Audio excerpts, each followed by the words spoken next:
Assalamualaikum warahmatullahi wabarakatuh. Terima kasih atas kesempatannya.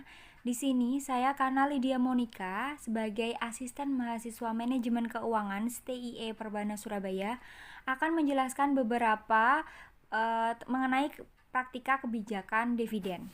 Nah, untuk yang pertama, kita mengetahui bahwa adanya DPR atau Constant Dividend Payout Ratio yang merupakan pembayaran dividen yang dilakukan berdasarkan rasio pembayaran dividen yang relatif konstan atau tetap. Sehingga semakin besarnya laba akan semakin besar pula dividen per lembar saham yang diterima pemegang saham dan begitu juga sebaliknya. Berikut merupakan rumus dari DPS atau dividen per share-nya, yaitu persentase dari DPR dikali dengan laba bersih setelah pajak dan dibagi dengan saham yang beredar. Berikut merupakan contoh soal dari dividen per share, yaitu perusahaan menetapkan besarnya DPR 20% konstan, sehingga jumlah sahamnya yang beredar adalah 1.500.000 lembar. Nah, yang kita ketahui menggunakan rumus sebelumnya, maka yang A, jika diketahui laba bersih setelah pajaknya 600 juta, maka kita kalikan dengan persentase DPR yaitu 20% dan dibagi dengan saham yang beredar sehingga hasilnya adalah 80. Yang B, jika laba bersih setelah pajak diketahui naik menjadi 750 juta, maka 20% dikali dengan 750 juta dibagi dengan saham yang beredar 1.500.000, yaitu hasilnya adalah 100. Jika yang C, laba bersih setelah pajak perusahaan turun menjadi 450 juta, maka dikalikan dengan 20% dan dibagi dengan saham yang beredar yaitu 1.500.000, maka hasilnya 60. Nah, dari A, B, C ini kesimpulan yang dapat ditarik adalah semakin besar laba bersih setelah pajak, maka akan semakin besar pula DPS-nya atau dividen per share-nya. Selanjutnya, kita akan membahas mengenai constant or steadily increasing dividend. Nah, kebijakan ini adalah ketika tingkat pertumbuhan tertentu dari dividen yang dibagikan dengan pertimbangan adanya inflasi atau reinvestasi yang dilakukan perusahaan. Hal tersebut akan mendorong tingkat pertumbuhan perusahaan. Dengan demikian, jumlah dividen per lembar atau DPS yang diterima pemegang saham setiap tahunnya juga akan meningkat. Nah, berikut merupakan rumusnya, yaitu dividen dikali 1 plus growth atau pertumbuhannya. Contoh soalnya adalah seperti yang di bawah slide ini. Tahun ini perusahaan membagi dividen Rp300 per lembar saham. Jika tingkat pertumbuhannya 5% per tahun, maka berapa dividen per lembarnya? Nah, tinggal kita kalikan dividennya 300 dikali dengan 1 plus growth, pertumbuhannya adalah 5%, maka hasilnya adalah 315 per lembar. Selanjutnya, kita akan membahas mengenai low regular dividend plus extra. Nah, di sini merupakan kebijakan gabungan antara kebijakan A dan B, yang dimana jumlah dividen yang secara reguler dibagikan jumlahnya itu relatif kecil. Jadi ini perpaduan antara kedua kebijakan tadi. Kemudian jika perusahaan dalam kondisi yang menguntungkan akan ditambah dengan dividen ekstra. Nah, berikut merupakan contoh dari low regular dividend plus extra, yaitu soalnya adalah Perbanas Company menetapkan low dividend sebesar 50 per lembar. Nah, tahun ini memperoleh laba bersih sebesar 4.500 juta karena dividen yang dibagi akan ditambah dengan dividen ekstra sebesar 55% setelah pembagian low dividend. Jika saham perusahaan yang beredar adalah 25 juta lembar, maka berapakah DPS yang akan diterima pemegang saham? Nah, yang pertama kita lakukan adalah mengetahui low dividennya. Bagaimana caranya? Yaitu dengan saham yang beredar dikali dengan low dividen per lembar. Yaitu kita mengetahui bahwa saham yang beredar ada berapa? Ada 25 juta lembar dikali dengan low dividen per lembarnya. Kita ketahui bahwa low dividen per lembar adalah 50 rupiah per lembar. Maka kita bisa mengetahui totalnya adalah 1.250 juta.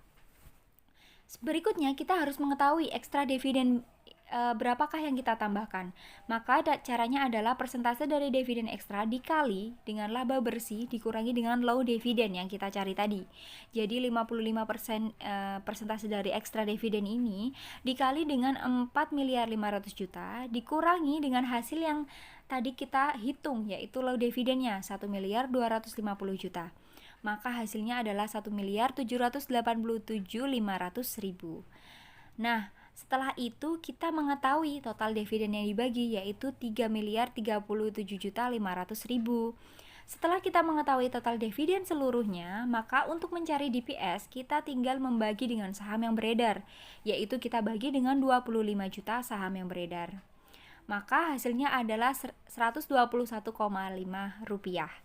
per lembar saham. Selanjutnya kita akan membahas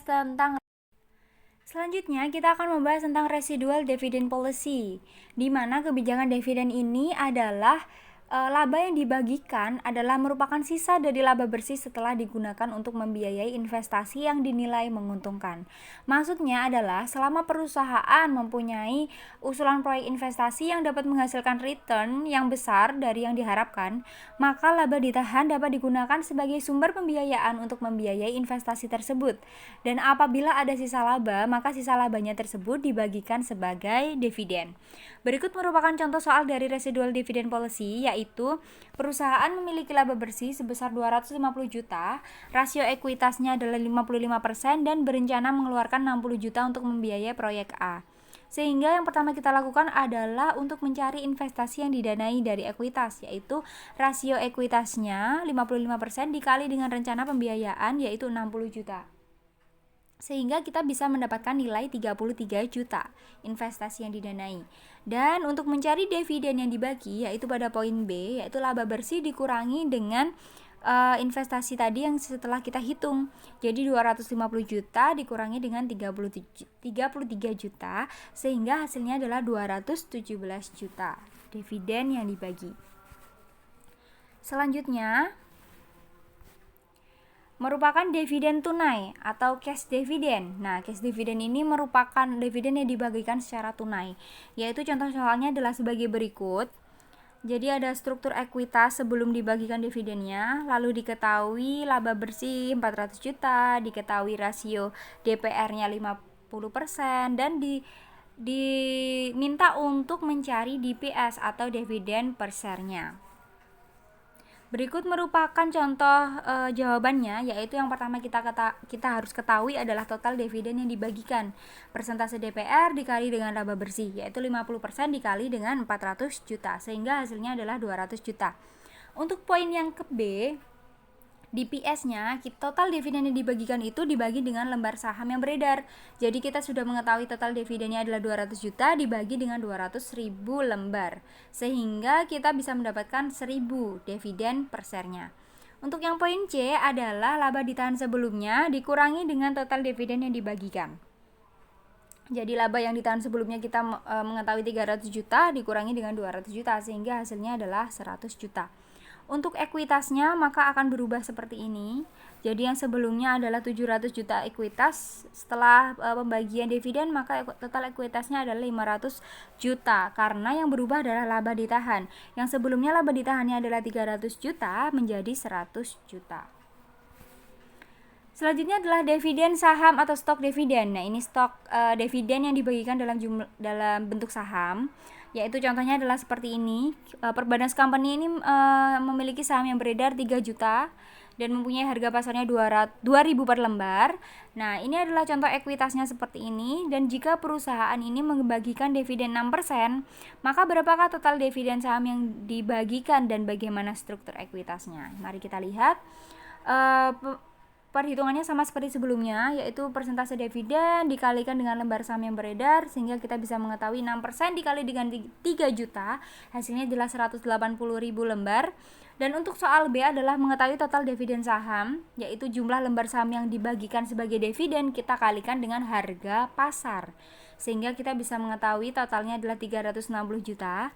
Dan untuk yang C adalah nilai saham biasa setelah pembagian dividen. Kita ketahui cara penghitungannya adalah jumlah lembar saham yang dibagikan sebagai dividen dikali dengan nilai nominal. Kalau tadi dikali dengan harga pasar, kalau sekarang dikali dengan nilai nominal, sehingga hasilnya adalah 180 juta. Nah, dari sini kita bisa menghitung agio setelah pembagian saham dividen. Jadi harga pasar dikurangi nilai nominal, yaitu 1.000 dikali dengan jumlah lembar saham yang beredar adalah 180.000 lembar, sehingga hasilnya adalah 180 juta. Nah, untuk struktur ekuitasnya seperti ini perhitungannya, sehingga untuk total ekuitasnya sama 10 juta, tetapi yang berubah adalah tentang struktur ekuitasnya. Nah, seperti ini. Yang berubah adalah dalam struktur ekuitasnya. Total ekuitasnya tetap sama. Untuk yang terakhir adalah pemecahan saham atau stock split, di mana tindakan pemecahan saham ini dilakukan apabila harga saham yang dinilai terlalu tinggi sehingga kita harus memecah agar jumlah saham yang beredar itu mengurangi atau memperkecil nilai nominal saham itu sendiri.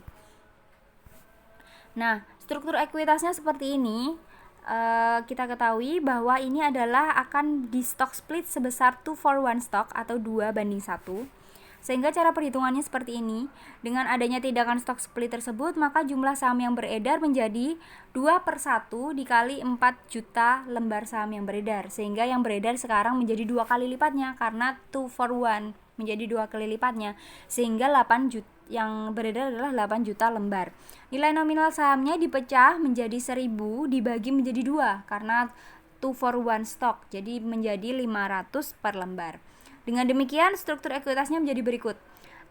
Struktur ekuitasnya tetap sama, tetapi yang berbeda adalah nilai nominal dari saham biasa itu sendiri. Nah, seperti ini, tetap sama. Baik, terima kasih. Sekian video dari saya.